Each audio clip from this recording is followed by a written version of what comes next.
আসসালামু আলাইকুম রহমতুল্লাহি ওয়া বারাকাতুহু।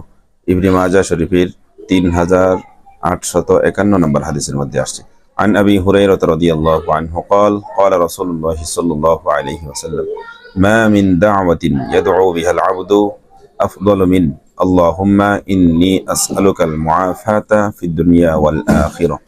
হযরত আবু হুরায়রা রাদিয়াল্লাহু তাআলা আনহু থেকে বর্ণিত, তিনি বলেন, নবী করিম সাল্লাল্লাহু আলাইহি ওয়াসাল্লাম ইরশাদ করেছেন, বান্দা যত দোয়াই করে না কেন তার মধ্যে সর্বোত্তম দোয়া হলো আল্লাহুম্মা ইন্নী আসআলুকাল মুআফাতা ফিদ দুনিয়া ওয়াল আখিরা, অর্থাৎ হে আল্লাহ, আমি আপনার নিকট দুনিয়া এবং আখিরাতের নিরাপত্তা কামনা করছি।